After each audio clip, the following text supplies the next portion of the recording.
lytter til Next Step Update, en podcast fra JJ Kommunikation. Dagens tema er ESG og bæredygtighed, og din vært er Anders Kampmann. Velkommen til Next Step Update, et nyt podcast format fra JJ Kommunikation. I Next Step Update vil vi tage dig som lytter med ind i en bred vifte af emner under paraplyerne employer branding, kunstig intelligens og ESG og bæredygtighed, der er omdrejningspunktet for dagens udsendelse. Som gæster vil vi have et bredt udvalg af eksperter, ledere og fagfolk, der med deres indsigter og erfaring vil give dig konkret inspiration til at formulere en strategi, der kan skabe værdi for din virksomhed. I dagens udsendelse har vi allieret os med en gæst, der ikke har dansk som modersmål, så herfra fortsætter vi på engelsk. Sustainability is in many ways the talk of the town in the Danish and indeed international business community. Our physical climate is changing, and with it the playbook for how companies can operate in an increasingly volatile market. Corporate responsibility has long exceeded nice to have, with authorities, financial institutions, shareholders and stakeholders alike putting forward ever-growing demands on emissions reductions, reduced consumption, transparency and thorough reporting. How to navigate this fast-changing landscape poses challenges on several levels for companies ranging from SMEs to some of the biggest players across the industries. There are possibilities aplenty: ESG frameworks, the Sustainable Development Goals, CSRD, etc. But where do we start this journey of transformation? What targets are realistic at this point? How do we engage our stakeholders? How do we secure funding and financial stability amid this new endeavor? And what should our organization look like in order to support this transition? These questions are numerous, the answers seldomly simple, but on today's podcast we will address the issue nonetheless. With me behind the mics are Geraldine Lin Bagger, VP for Sustainability and Corporate Communication at DLF, where we are situated today, and Jesper Langborg Jensen, Senior ESG Advisor at Amplified Advisory. So thank you for joining us here on our new podcast format. And Geraldine, thanks for hosting us today. You're welcome. I think we should start by introducing our guests here today. And Geraldine, as a host, we put some words first and foremost on your own your own position here in the company, also of course what DLF does in a day-to-day on a day-to-day basis. Yeah, and welcome and thank you for having us on your podcast. My name is Geraldine, as you mentioned. I'm the VP of Sustainability and Corporate Communication in DLF. So I have been here actually officially 1 year at this point. And but sustainability is not new to me. I have been working in a different Danish company on sustainability and CSR, building business model around environmental impact and social impact for over 10 years before. DLF is a Danish cooperative company, so we are owned by Danish farmers. We are the global seed leader on grass and covers. We also have a little bit of a business around vegetables and potatoes, but our focus is seed on grass and cover. So we are a global company. Globally, we have 2,000 employees among in Europe. Majority of us is in Denmark, and then we also have equal amount of employees in US and also in New Zealand and on Australia. That's where we are.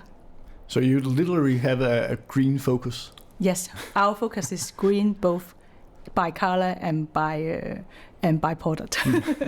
Perfect. And Jesper, you are very much employed with advising companies in various sizes, mostly SMEs and larger, in terms of sustainability and how to navigate the landscape I was just talking about. So your part in Amplified, what is it that you can offer companies?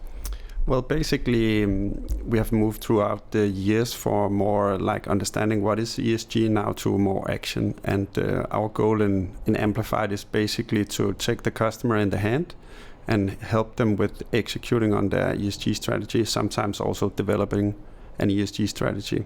And you're correct, we are basically helping two segments, the SME segment and also the larger companies, not the listed companies, but the target segment below. And as we'll discuss today, which is very interesting, there is also a big difference between how you approach ESG depending on if you are directly required by law, the CSRD, or if you are a more voluntary basis, or maybe some of your big customers, like maybe DLF, ask you to provide something. So we also have a broad focus on the commercial side, because that's what we have found talking with SMEs actually works, because they don't have elaborate resources to work with ESG if it's not also at some point hitting the bottom line. So I have a background from the financial sector where I've been working previous to this job for 13 years, the last 10 years in Danske Bank, heading up at some point also the ESG in terms of getting ESG out to the customers. So both working upwards towards the organization, but also out towards all these customers that need ESG understanding. Du kan finde flere udgaver af Next Step Update på jjkommunikation.dk/podcast eller på Spotify. You mentioned the reporting landscape. We had CSRD as the first, but certainly not last abbreviation. We're going to hear this during this show. So Jesper, maybe you can give us a brief overview or a flyover for the reporting landscape as it sits currently. It's rapidly changing. Demands are flowing down through the supply chain. So where are we at now? If we move up into the helicopter, basically, what is the problem that we are trying to solve? Basically, we look at the consumption of resources on the planet. We need 1.8 planets to cater for the resources we use as citizens of this planet right now. And we are increasing from around 8 billion people to 10 billion people in the future. So basically, what has been the understanding for a long time now in the political system is that we need to change our way of using the resources. That meant that at some point, the United Nations, they said, okay, we have these 17 common goals, development goals for creating this sustainable planet, that translated into EU legislation with something called the EU Green Deal. Basically, the politicians said we need to activate the business community and the banks and the lenders and investors in order to achieve this transition. So they came down with this CSRD, which stands for Corporate Sustainability Reporting Directive, that basically for the big companies, it replaces the law around annual reporting. So if in essence, if you are above 250 employees, there are also some limits on the turnover and the balance sheet, where you need to basically live up to two of those three. We can include this maybe also in the text to this podcast, because then they can look it up again. But if you are above that threshold, then you are required by law to do a lot of reporting and also disclose that to the public in general. If you are below this threshold, then it's more on a voluntary basis. Basically, what we see there is that if one of your big customers come and ask you about some data, that's where you start working with it. Otherwise, it's because you maybe have some wish to do something or can use it as a business lever. That's actually also a very important reasoning for SMEs to work with ESG. And Geraldine, DLF has certainly fallen into the category of companies large enough or required to do some pretty extensive reporting at this point. How do you execute on that? How do you work with data on CO2 emissions, for example, and how do you can you elaborate on your considerations in this area? Yeah, of course. With difficulty, just like everyone else, it is an overwhelming amount of data. I have to say, as a sustainability professional, I'm excited with CSRD being in place, of course, because it is super important and is also the best mandate for us to bring sustainability into the boardroom. It makes our work so much easier because now it is absolutely in all the boardroom of a large company. There will be no management or board of directors not talking about CSRD and sustainability. But then on the other hand, of course, it also took some distractions on being compliant instead of making the difference, which was changing the dialogues of the conversations that we have had before. before you will go in to convince your management by looking into, especially actually what Jesper has mentioned before, the planetary health, the environmental impact, and you will persuade them and actually convince them, and also coming up with a business case of what you do. And the great things of compliance, giving you the mandate to talk about it. But alternatively, it also, because of the overwhelming amounts of data that you needed, it distracted them from doing more than just what the compliance required of you. And that actually makes the conversation difficult as well because of the amount of data. So there are both, I have to say, there is a love and hate in this situation. I love that it brings the focus on it, but it also makes part of the conversation difficult. And data, no doubt, I think that's actually what everyone will talk about if you're working on sustainability data, is collecting data and finding accurate data and validate it, and also educating the organization to understand those data, because those are not something, the language and the methodology is not something that they are used to. And also the reason to measure some of them. I think some of them is more clear, like emissions, then it's a bit more clear to everyone now. So I think compared to 5 years ago, which will be a very new discussion for everyone and how to measure it. And it's very difficult to find analysis and a professionals who knows it, and they are such a hot staff to be employed, and everyone wants them. And now you can find more people. But then the same now, I think, goes a little bit more into the biodiversity and nature, where it has become the new focus as well. So those are also the people that is very hard to find who has the knowledge, and methodology is a little bit less mature. But on the other hand, I think those data are so important. Without those data, you would not make a data-driven decisions. Then you will make decision based on gut feelings, and with the investment needed in sustainability, that simply is not the way to go. And also, I think as a communication person as well, greenwashing is such a big topic right now. Without data, you cannot communicate anything you do. So data is very important. With or without CSRD, it simply has to be the focus as well in sustainability. I have a quick question, if I may. You touched upon something very interesting that I also think some of our listeners would like to know. How do you approach this recruiting problem within ESG-able persons to a company of your size? Do you develop them yourself, or where do you get them?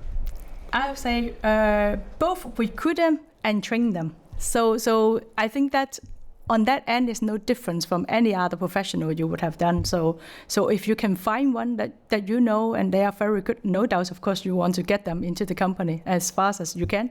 But on the other hand, I think there are also lots of employees already in the company. They are super interested in it. And they might have some of the skills, they don't have all. The good things about training and building capacity of your own employee is also that they already know the company. So what you need to add them is the extra skills that they needed to work as a sustainability professional.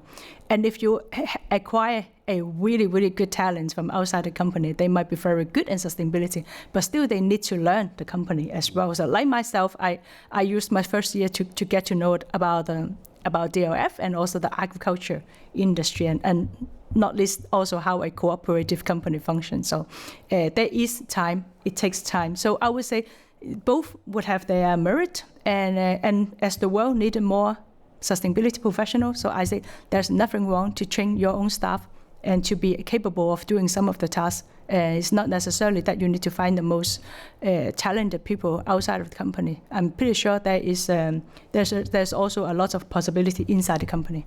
Yeah.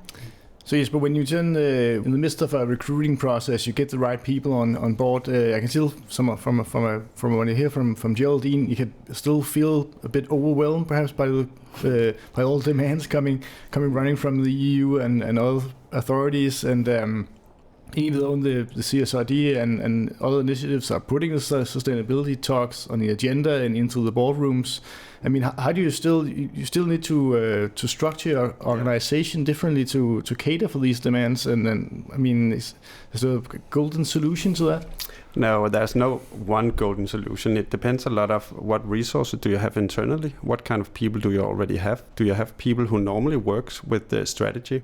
Basically, what I tell a lot of my customers is that the ESG work is basically strategy work. So you have done it before, but the framework and the knowledge that you need to be aware of is what is different. So I completely agree also with Geraldine that sometimes it's actually more efficient and better to get some business person with business understanding and educating them within ESG rather than just picking an ESG person just coming out of university, because the business understanding is important, especially within the SME segment where you don't have the ability to hire a lot of staff to support the management. First, in terms of process, what is really important is to get the ownership right. Who owns this agenda, and especially is it anchored in the board and in the executive board. If it's not anchored there, then you can have I don't know, maybe you also have experience on that, Geraldine, but then you can have execution issues, because if they don't buy into allocating the resources or making the changes, then you get nowhere other than maybe a PowerPoint that don't get you anywhere. I don't know if you have some comment on that. I cannot say I have experience on that, but definitely there is a risk, primarily because there is always an ambitions, and many of the sustainability topic is new to many people. Not until you actually get your hands on it, you were not aware of how big a task it is, and even though at the beginning you might imagine that is something that is very in line with your business, so it's seemingly should be a manageable task, but when you discover, when you really dig into that, you would discover the lack of data and the quality of data, or maybe the suitability of the data, and they all becomes bigger tasks. When you figure out, so sometimes it's not, sometimes it is, and that. Mostly, I would say, is not necessarily in the boardroom as I see it. Is more that many of the space inside sustainability is still not as mature if you compare to finance. Finance, everyone who has trained from university would able to start to work fairly quickly and able to follow rules and laws and guidelines, and in sustainability there is increasing more. But still, how do you navigate in a company? And every company would have a different products and stakeholder groups and also different audience, and that becomes more complicated. So I think it's more the uncertainty and immaturity, and therefore you have misjudged the size of the work at the beginning and caused a little bit trouble at the end. So that we have seen before. Du kan finde flere udgaver af Next Step Update på jjkommunikation.dk/podcast eller på Spotify. That in mind, how do you prioritize aligning with these different demands? I guess you have to start somewhere, but again, and also having people taking ownership of these tasks and long-term goals, which can be a bit maybe hard to comprehend for this ones with a single employee. So how do you manage this towards people? How do you communicate this internally? How do you communicate it? I think first of all, maybe how do we prioritize it? We prioritize it based on there are two categories of things that for sure they are of higher priority to us always. If they are a risk to our core business, if there are just a material risk to us, like there will be an environmental risk in our business as an agriculture company, weather conditions, extreme weather conditions, as we've seen right now, the heat and the drought and then the flooding is definitely something that we have in mind. And those are something we need to adjust. We simply need to adapt to the climate situations. But then there are also material risks to our value chain. that where is most value to our, so maybe not directly impact in posing a risk to us, but where do we actually see that if we have a group of suppliers is actually located in somewhere where we can see in 5 years' time they are actually would experience much more extreme challenge. Can we adapt them, or do we need to relocate our source because we can't change our product? And so those are the things, of course, of higher priority. And I would say it's also easier to communicate because the argument is clear. Then there are something, of course, is more to your heart. Like in our case, we're in agriculture. Our relations with the nature is not just because we need them, but it's also because we like them, we want them. That's where we survive. So there are, of course, more focus on not just what materials to do, but what seemingly is we have a responsibility. We were seen by both our stakeholder and our employee as having a responsibility, as, oh, you should do something about it. They perceive that you should do something about it. And those are also the things that you need to do, or else you will need to explain to them. But why wouldn't you do something about it? So there are this something very concrete, but then there are something maybe not very concrete, but how you being perceived as a company should work on. Yeah, it's just like Lego. They would have perceived it as you should take care of the children. That's every part of the children, not just the pay of the children. So a little bit the same as we work with nature. So every part of the nature seems to be related to us. And I can maybe also elaborate there. Because this is one of the places where there maybe be a little bit of a difference between the big companies, where both in the legislation in terms of demands, but also in the public eye, there are more demands on you doing something good for the planet or for this transition, and where the SMEs, you are maybe less demanded in terms of actually doing something about the biggest problems, because you actually are maybe sub-suppliers to the big companies. So you need to keep that in mind also as an SME, because you don't have those elaborate resources. So how do you actually make the things that you do commercially viable? And typically what I say sometimes to customers is that whenever they look at initiatives within the ESG agenda, and it's maybe also important in this podcast to say often when we talk about ESG, it has a tendency to talk about environment. But for a lot of companies, especially in Denmark and the Nordics, the employee base is maybe the most important asset. So the S part is actually also very important. And then the governance part, it's more like a checkbox in some instances in the Nordics, because we are quite good at governance, whereas we need to remember the EU legislation is also done for maybe South of Europe, where maybe they have some different standards. But what I say in terms of commercialization is, take a look when you have the initiative, how does it affect your turnover? How does it affect your cost? How does it affect your employees? Or how does it affect your asset base? A good example in terms of the asset base is maybe coal production or coal heat factory. It's an asset that will be taken out of line, so it doesn't make sense to invest in heavy fossil fuel driven factories or equipment. And you need to keep that in mind, because what we know now, or have seen always, but the pace is just increasing, is that time is changing, so your asset lifetime is decreasing, so you need to be aware of how you invest your money.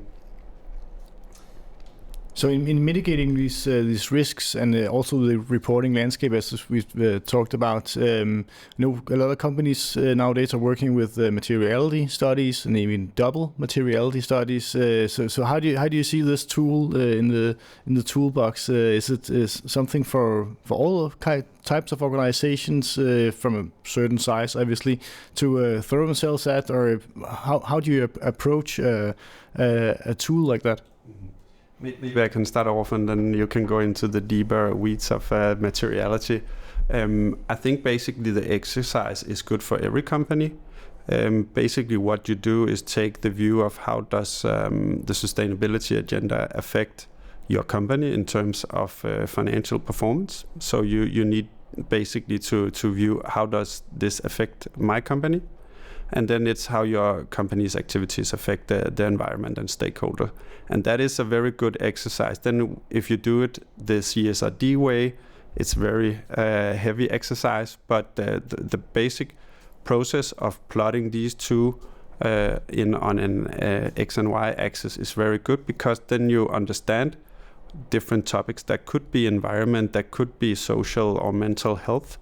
Where does it rank on the priority list, both for your company but also for your stakeholders?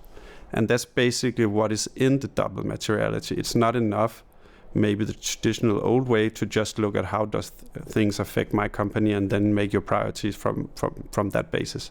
Now you also need to consider that you have a role in the bigger picture. But you can talk more into the data exercise on the double materiality. Yes, if you follow the CSRD versions of the double materiality study, it is quite extensive.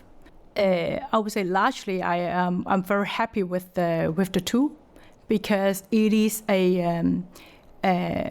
is also really good recommendation to make it your first step of before you even dive into the CSRD or creating your own strategy if you don't have one yet, because it is a good tool for you to have the dialogue and actually go through all the possible topics with your stakeholders, both internal and external, to understand where do you make an impact and where do you have a risk opportunity. So both your impact out to the world and the world to you. And it is a really good tool for you to study so thoroughly before you jump to the one that seemingly might be obvious to everyone. And nowadays, I would say, I fully agree with Jesper, environmental topic is always top, and then climate mitigation is always first. The first actions would be let's move on to renewable energy, right? But there's no doubt perfect. Please go ahead, and I, as a person, I would say, please go ahead, don't stop, and support them. But as a company, that might not be the most material impact you can make to the world or to you, and that you might overlook as something that you should be more focused. And I think the framework of double materiality study is forcing you to open up to look at your own value chain, but not what is actually up on the chain right now. And I think that is really good. But then on the other hand, of course, there are a few things I think that probably many people, if you just Google search it, then you would also see that is, of course, the guideline could actually be better, especially if you are not, I think for a company, if you don't have a very strong finance assurance background, maybe I would say risk management is not something that you have done a lot before. So some of the terms and some of the process can be quite overwhelming. So those assistance to maybe smaller company who don't have experience on that is very much needed. I think even for the bigger company on to be able to quantify everything with a financial value and standardize it and how accurate they are. And those are, of course, something that is always, I think, constantly debated between different forums on how much can we trust that. But nonetheless, I think it is still an indicator on where do you see the biggest financial impact and risk to be. At least it's a good starting point, I would say. You have both mentioned the suppliers, and again, as an obvious outset for risks for a company going both ways, actually. So another classic discussion in this regard is when to retain a supplier in your supply chain versus when to cut the ties, and how to mitigate, how to handle the communication in that regard. I imagine, Geraldine, that DLF has a large pool of suppliers. So how do you go about this topic of retaining versus cutting the ties with the supplier? So the honest answer is we never discuss that. So we never really discuss who to retain and who to cut the tie, because that's not the attitude. That's not the focus. I would say at the end, if you are looking in sustainability, if you really want to make a sustainability impact, you should not ship your problem to someone else. You need to rectify the problem. And if there are something you can do about it, then you should. And it is about supporting them and education and advocacy. So you should not say, okay, this supplier is maybe performing less good compared to the others, and therefore let me just cut the tie with you and pick the best one. So assuming the world is still needed the same amount of seed that we have produced, then this supplier will become another people's supplier. So at the end of the day, you didn't make an environmental or social impact. You just make this become someone else's issue. And from our point of view, that's not how we do things.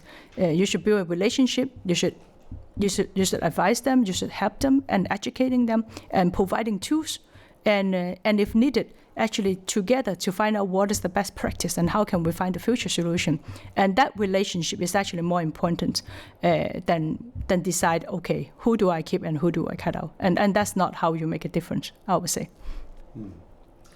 Yeah, and I can also give some reflections also maybe from my financial background, because as I mentioned earlier, the financial sector have a quite big role also in both collecting, but actually also setting a price on whether you work with your sustainability profile as a company.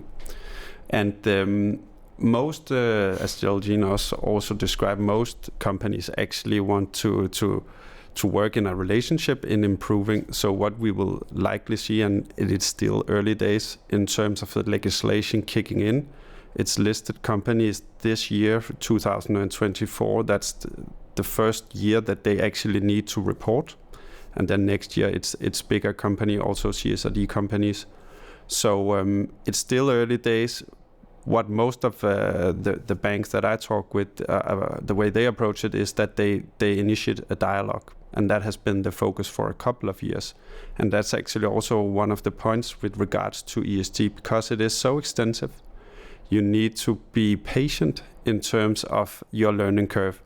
And the only way to improve that is, of course, invest time and money in getting wiser on this subject and also be better at prioritizing, because you cannot do it all.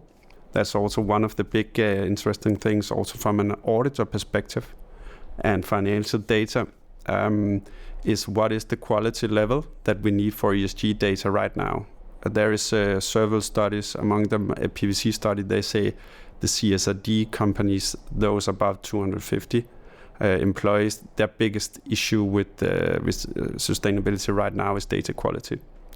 So you cannot apply the normal financial rules of quality to your data right now, and you need to be mindful of that. So maybe you also have some reflections on that.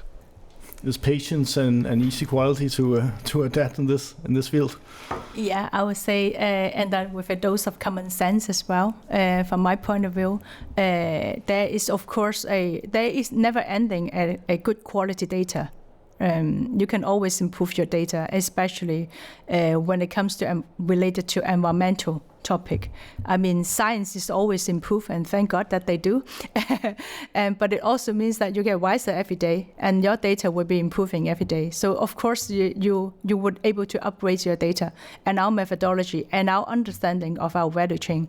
But at the same time, I also go back to the textbook decisions of why we have ESG data. The ESG data, the whole point of having ESG data is to be transparent and also guide you to make value data-driven decisions. And that's where I say the common sense comes in. We should not go crazy on data for the sake of data. And we should only collect the data because it gives you extra information and it helps you to guide you to make decisions. And from my point of view, reporting for the sake of reporting, for transparency, I think some of them is super important, like anything related to human rights, on the social context. I would say, yes, that transparency you simply need to fulfill. But on many of the other topics, I would say we should reach certain level, but not to the level where it does not give you extra information, it does not guide you to take actions anymore. Then we should stop. And that's where I think the dose of common sense comes in. And it's become quite dangerous because level of data and transparency could also sometimes become a competitive advantage and seen as an advantage of having more data and more details without focusing on, is that where the resource should be spent on, Or should we spend more time on this level of data, and instead of stopping at a good level of data and then focusing on making the impact instead? So I think the balance between making impact and reporting data, I think this, with the CSRD, it started to become tricky. Because a good quality data putting into the annual report and having really good assurance level also become a goal itself. And I would say that's also a good goal. Of course, if you compare to in the past that where the data quality is not so good and this company are not so transparent, I think that goal is really good. But on the other hand, if we distracted you and take resource from you and actually to go to make an impact, then I would say that would be the level too much. Then I would like, if you are in a company that reached that level, then I think, okay, then maybe you should focus a little bit more also on the impact, not just on the data. Du kan finde flere udgaver af Next Step Update på jjkommunikation.dk/podcast eller på Spotify. But Jesper, in this field, I mean, you can certainly imagine some companies, SMEs, perhaps maybe not panicking exactly, but certainly feel a bit stressed about these demands coming flowing from the supply chains and authorities. So you could again imagine some companies maybe venturing into actually recording data and collecting data just for the sake of data and reporting for the sake of reporting, and maybe missing the overall goal. So could you advise companies to find this level that Geraldine is talking about? The best way to go about is actually to talk with your stakeholders, because ultimately you yourself put some wishes on where you want to go as a company, but otherwise the hard demands, they come from your stakeholders, especially your customers or your suppliers, and sometimes also environmental organizations. So you should use ESG as a way also to tie in your relationship with the most important stakeholders and get this full picture. If we look at the ESG process as a whole, basically it's a change management exercise continuously, so we never stop. But what we need to do in the beginning is actually to form this overview, or sometimes it's also referred to as a baseline. Where are we today? That's the essence in terms of understanding your current situation. Do you meet the demands? What about the demands in the future? Also, and that's where you get some insights from speaking with customers or speaking with maybe your business organization or big customers. And then from that you need to set an ambition, because you cannot do everything. Basically, often this ambition relates to some of your key competitive advantages, because you want to link it to a commercial agenda that you can actually get some payback on your investment. And once you have done that, then the more tricky part is to actually get in the initiatives. And you can often actually talk with the employees in the organization, structure that so you get all these good ideas that you can select from. And then when you have done that, then it comes to the implementation. And at least in big companies, sometimes that's where there is an issue, where in the smaller companies it may be easier to just say, okay, now you go do that. So make this execution list of what you actually want to achieve. How do you want to measure it?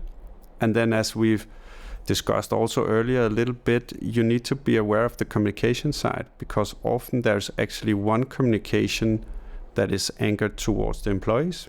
That typically has to do with how does the company interact with the world.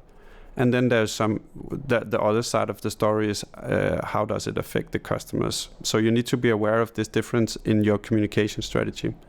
And then lastly, often you need to put some of your key priorities into some sort of reporting framework, because you often get and retain focus when revisiting. That is quite a simple execution plan for working with the ESG change management and strategy.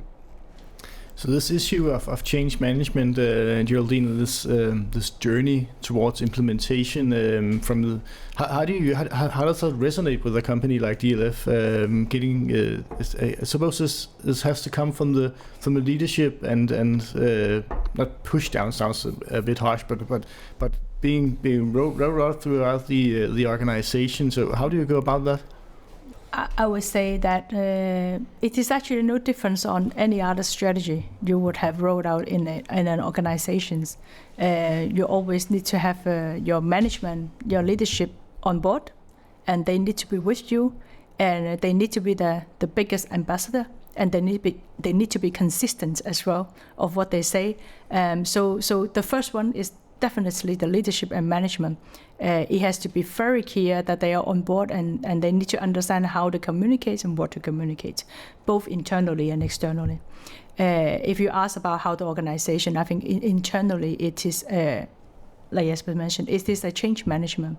And I think in many cases it's also a cultural changes as well.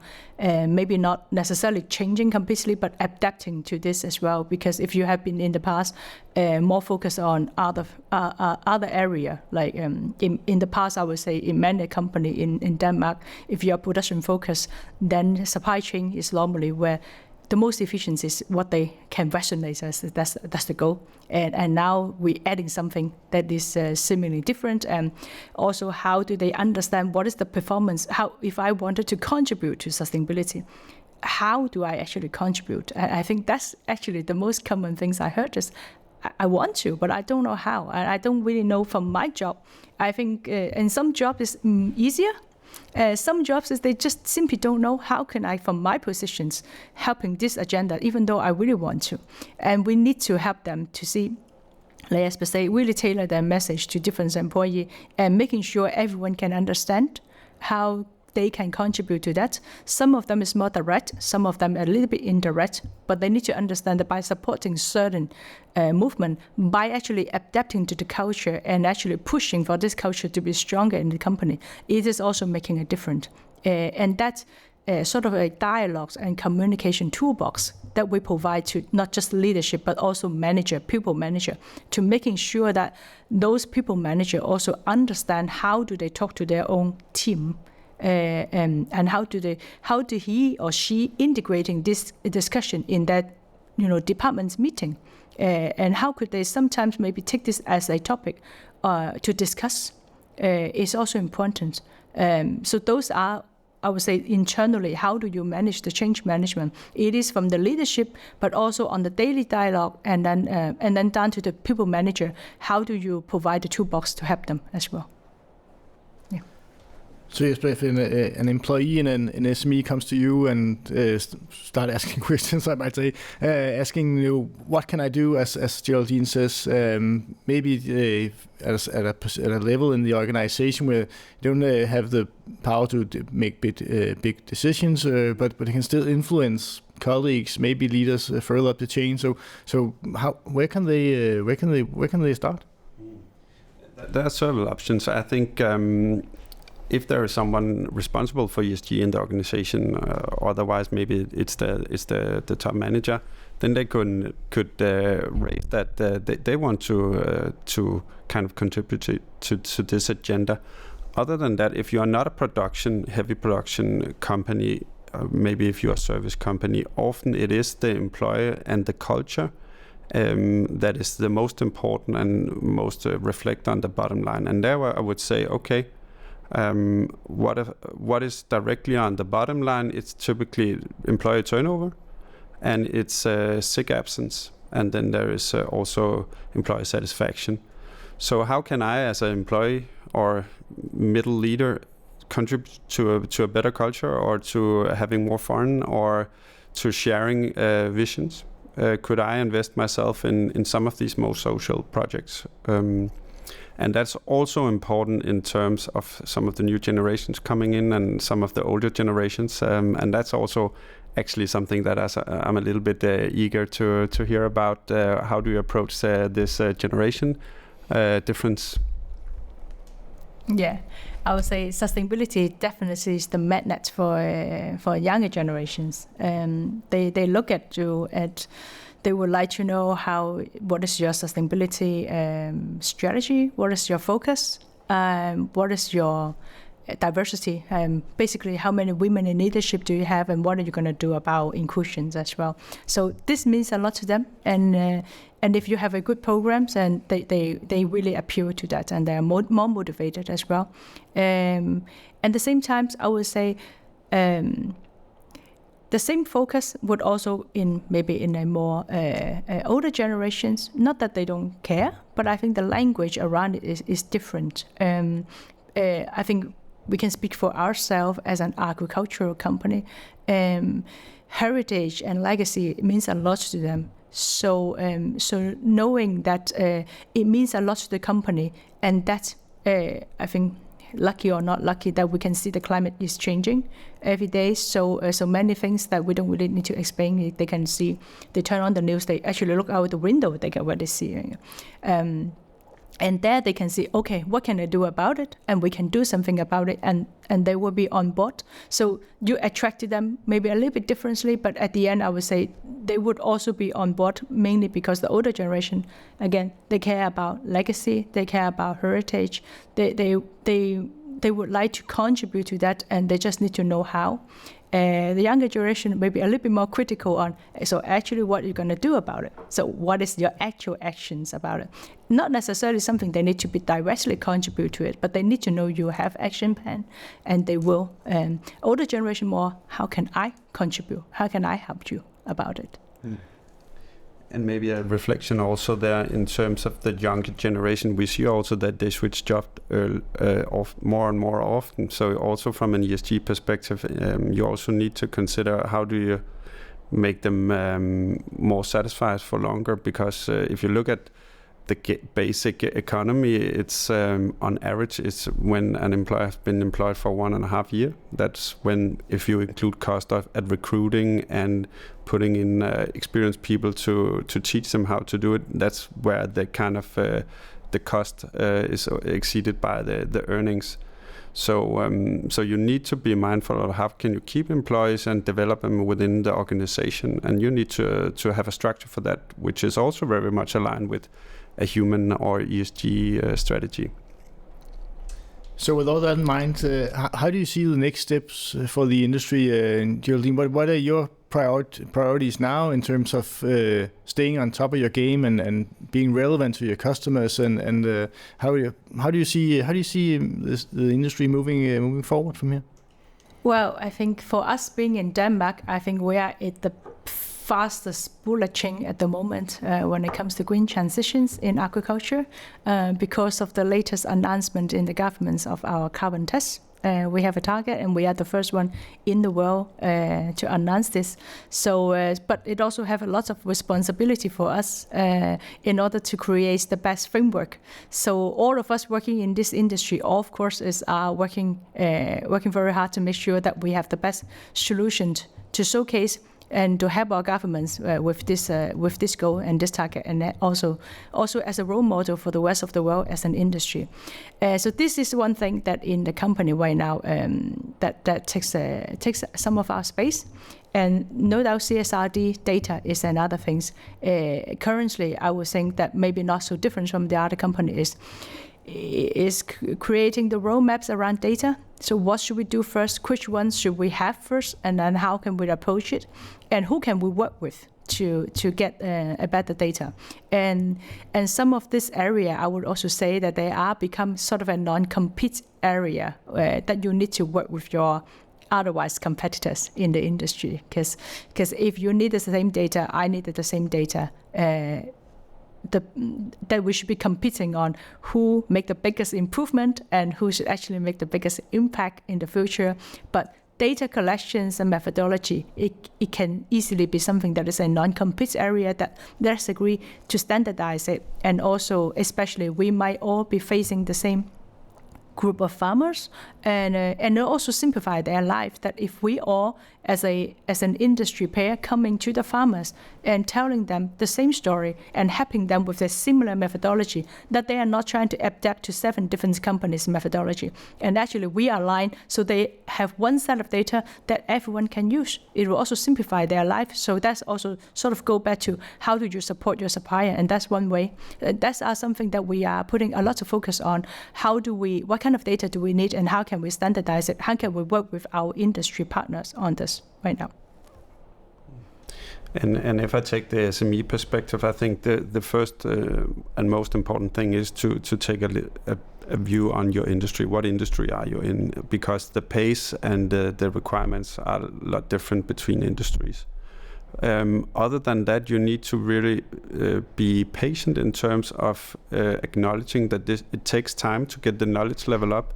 If we look at a CBS study, Copenhagen Business School, they say one of the key issues still in boards is that the ESG knowledge level is not good enough.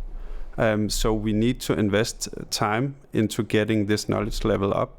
And then I would say for companies that know what strategy they need to execute, then it's time to execute, not developing new strategy every other year. It's time to execute and learn from some of the actions you take, because change takes time and needs practice. So we need to move a little bit away from all these new demands and maybe more into executing and being better at actually executing at the first things that we thought of. But you both seem optimistic on a final note towards the future. Yeah, I would say that with the focus that we have right now, we can only make progress. So I'm optimistic. I'm optimistic that we will be very different.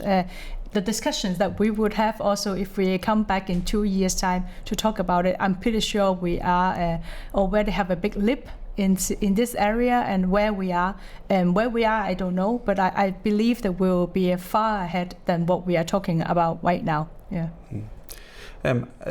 Basically I'm also optimistic, but I'm also cautious in terms of maybe some will be a little bit disappointing in the progress. It takes longer time than we wish.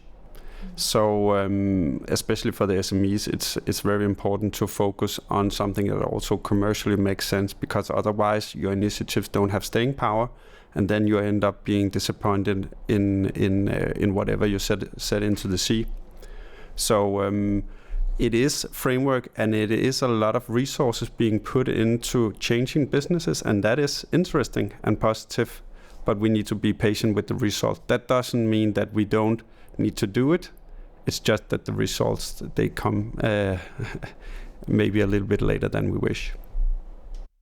So cautious optimism and patience are the keys to the future and a sustainable business landscape going forward. Very much. Thank you, Jesper and Geraldine. Thank you for taking your time with us today. I denne første udgave af Next Step Update, der er flere at finde på jkommunikation.dk og i dit podcast feed. Vi skal blandt andet tale om employer branding, som vi faktisk har været lidt forbi i dag. Så er der masser at glæde sig til der. Tak for det. Du har lyttet til Next Step Update. Tøv endelig ikke med at kontakte os, hvis du vil vide mere om, hvordan du kan tage det næste skridt. Sammen kan vi løfte din virksomhed.